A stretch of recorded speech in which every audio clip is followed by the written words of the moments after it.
name is Adetoun Abbi Olaniyan. I am a Nigerian natural farmer.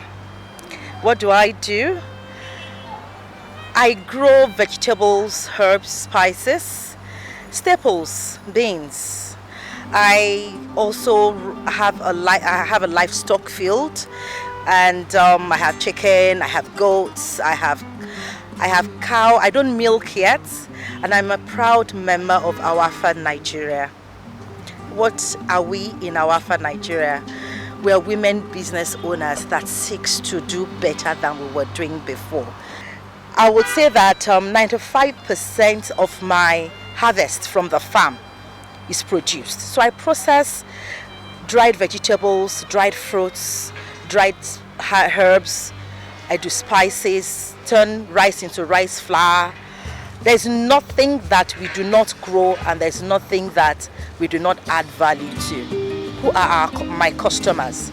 B2B and B2C. We export. In fact, my processing facility is US FDA approved. It took us a long while to get to this point. So I've been on this journey for 8 years. You will not believe it, Nigerian food. So we do dried vegetables, ugu, that is fluted pumpkin, dried. We do your green they call it green vegetable, but it's we do celosia, dried. We do bitter leaf, dried.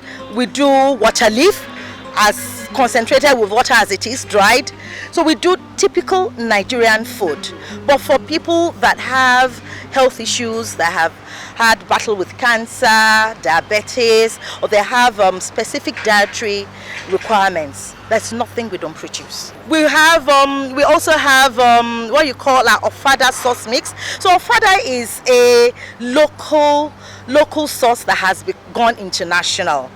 It's but we have formulated it, and we have a full concentrated of Fodder. All you need to do is rehydrate, nothing added, all the natural ingredients there, including the local Iru.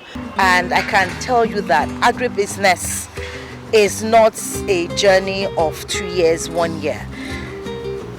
You would grow out of need. You will grow out of a desire to want to do better. So right now we ship to the UK, we ship to the US, we ship to Canada. We're seeking new markets. We're seeking to be better.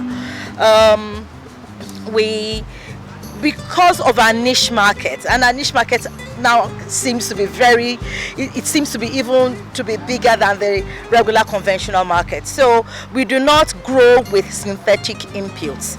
So I produce my own pesticide, I produce my own plant food, so the integrity and the traceability of everything that I grow is in tandem with what I believe we should give: food integrity. Food circularity is very big for me. I am the largest off-taker of what I grow, meaning that I process about 90% of what I grow. The rest, whatever is left, does not go into the trash. It goes to our livestock, and my livestock, I give them names. So Bala likes to eat the remaining of the stems of ugu, or the remaining of the stems of green vegetable. Bulus, oh my gosh, Bulus is my ram. My ram just loves, you won't believe it, the back of cabbage. Because we do cabbage powder, we process cabbage flakes. And you know, all these things are good for animals, and that is why this particular project that we're on, that is Feed and Fodder, is so much important and critical to my personal business and AWARFA as a whole. So how do I intend to partake in this?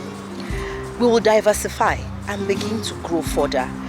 I have offered a part of my farm as demonstration farm to test run wet season fodder and dry season fodder, so that we know the seed or the fodder that is good for dry season and the fodder that is best for wet season.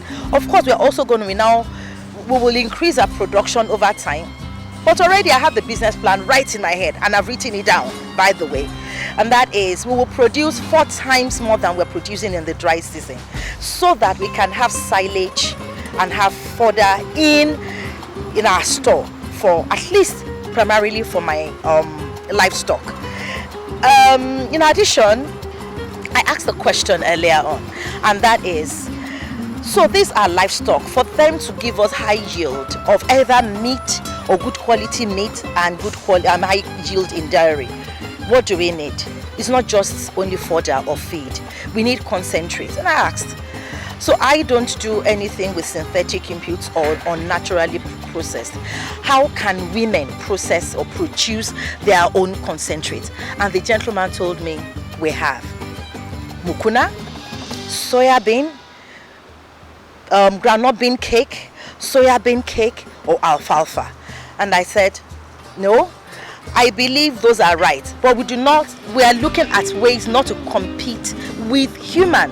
We cannot compete with human beings in consumption. So we all know that in Nigeria we like food, and everything we process must be good for our consumption.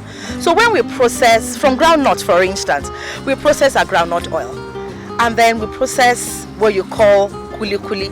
So kuli kuli is a byproduct of groundnut.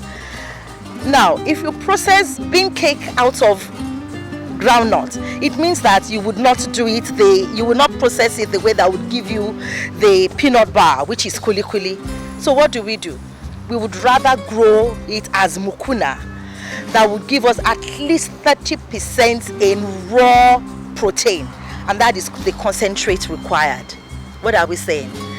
We have a huge opportunity in the feed and fodder, and we as AWARFA, we have already taken the position as a business to grow it as a business. We have representation around Nigeria, all around Nigeria, and our women they are ready. We don't need a large expanse of land. By the time we aggregate the women in AWARFA, we will be producing our own full concentrate feed that will be suitable either for cattle for beef, or suitable for cattle for dairy.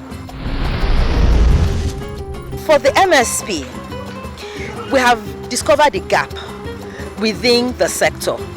The gap is as huge as in an entire economy by itself. So what are we going to do?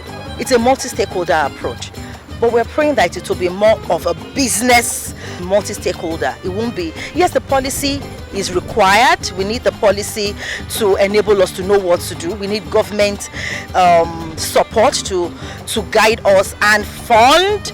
However, it would not just be a stakeholder that once we are done and that is it.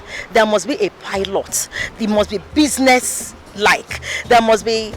So AWARFA-N is going to drive. We pray that AWARFA-N will be given a very strong position in this MSP, so that we can drive it as a business and then hand over like a commercial ready venture that can be replicated as a business around the country. It is a huge, and I mean the export potential alone. Someone mentioned that they already got an export order to export silage to UAE. I mean, come on. Nigeria, 230 million Nigerians, 60% are able youth. Land is there. The weather is from the north to the south, from the west to the east. The weather is amazing. We can grow all year round if we want to. What else can stop us except we're not determined? So we would pray that we can run the MSP as a business, so that it is easy to replicate, it is easy to multiply. Anybody can pick up that document and say, oh, I can run my business. So it will be like a strategic business document that we want to, and then run a pilot, so that if there is any error or an area where we may have missed in the MSP formulation, then we would be able to now correct it before handing over.